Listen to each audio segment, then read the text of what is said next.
तुम लेटर लिखाते हो उन लोगों से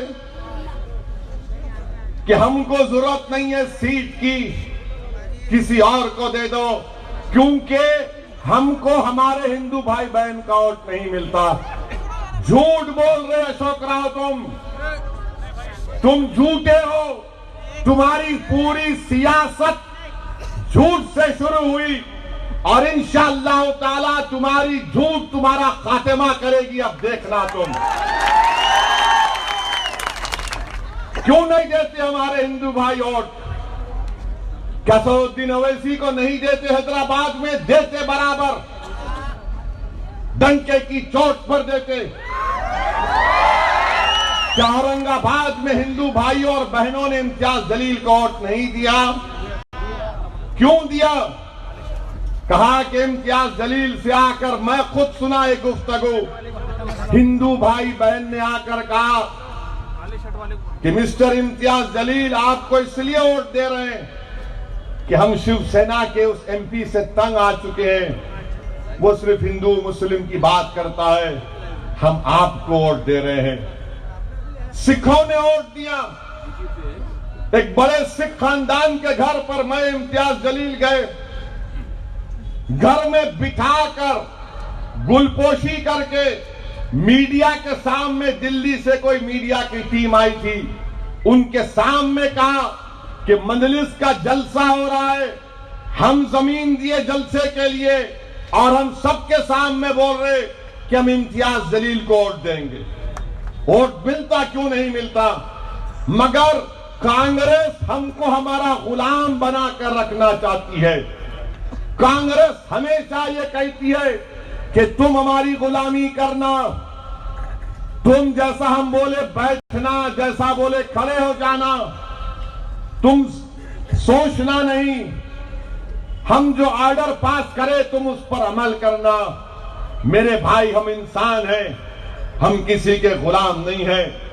अगर गुलामी का तोख डालना है तुमको, तो रसूलुल्लाह सल्लल्लाहु अलैहि वसल्लम का गुलामी का तोख डालकर फिरो दुनिया में। और तुम्हारे सामने एक दीवाना खड़ा है जो आका की गुलामी का हक अदा करने की कोशिश कर रहा है। मैं जो कांग्रेस में हमारे भाई बैठे हैं, मैं तुमसे भीख मांग रहा हूं, छोड़ के आ जाओ कांग्रेस को, मैं तुमको सीने से लगाने तैयार हूं। तुमको जो मुकाम नहीं मिला, हम वो मुकाम तुमको देंगे इंशाअल्लाह ताला। छोड़ो अशोक राव को और साथ दो असदुद्दीन ओवैसी का। हो सकता है कि अशोक राव साबिका चीफ मिनिस्टर है, अशोक राव के पास बहुत कुछ होगा, मेरे पास शायद उतना नहीं होगा, मगर मैं तुमको एक बात बता रहा हूं जो अशोक राव के पास कभी था, न है, न रहेगा। मेरे पास एक धड़कता हुआ दिल है जो मजलूमों के लिए तड़पता है, मैं जालिमों का साथ नहीं देता।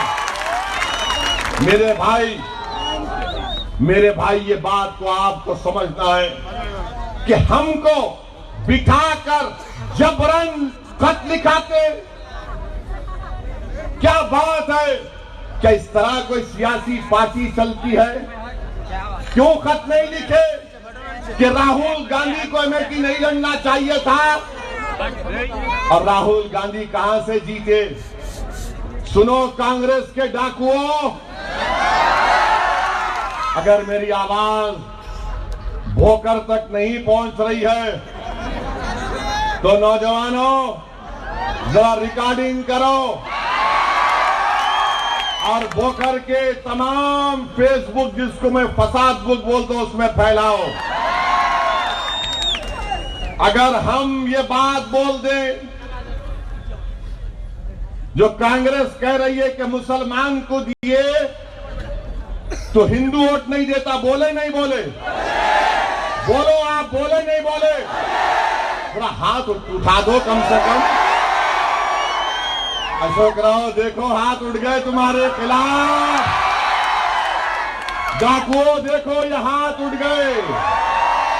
अब तुम्हारी सियासी खात्मा जरूरी है इंशाअल्लाह ताला। इन्होंने कहा कि मुसलमान वोट नहीं, हिंदू भाई वोट नहीं देते अगर मुसलमान हैं, तो क्या हम तुम्हारे गुलाम हैं? राहुल गांधी कैसे कामयाब हुए? वायनाड से राहुल गांधी कैसे जीते बताओ तुमको। राहुल गांधी अमेठी क्यों हारे अशोक राव? क्योंकि अमेठी में 40% मुस्लिम अकलियत नहीं थे, वायनाड में 40% मुस्लिम अकलियत थे। हम तुम्हारे लीडर को वोट डाल के जिता सकते और तुम हमको तुम्हारे वोट नहीं डाल सकते। ये कौन सी सियासत है?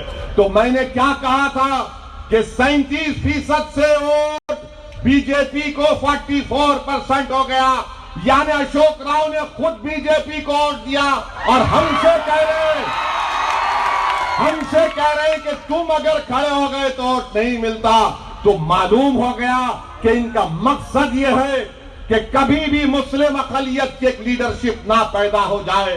इनको सिर्फ रुकने बल्दिया बना के रखो, इनको कभी एमएलए बनने मत दो, इनको कभी एमपी बनने मत दो, इनको कभी ऊंचे मुकामात पर जाने मत दो। मेरे भाई, इसीलिए मैं कह रहा हूं ख्वाब देखो, और वो ख्वाब ये होना चाहिए कि अगर टेबल होगा, 2 कुर्सी होगी, अगर एक कुर्सी पे कोई कांग्रेस का लीडर बैठेगा तो उस कांग्रेस के लीडर के सामने साबिर चाउस पैर पे पैर डालकर कहेगा, बैठकर उसकी आंख में आंख डालकर कहेगा, अगर नांदेड़ में तरक्याती काम नहीं होंगे तमाम बस्तियों में तो तेरे को चीर के रख दूंगा। चीर के रखने का मतलब जिस्मानी नहीं, सियासी तौर पे, सियासी तौर पे तेरे को चीर के रख दूंगा, नहीं तो फिर कल एक निकाल देंगे। अशोक राव के दोस्त जर्नलिस्ट बोलेंगे चीर लेते बोले।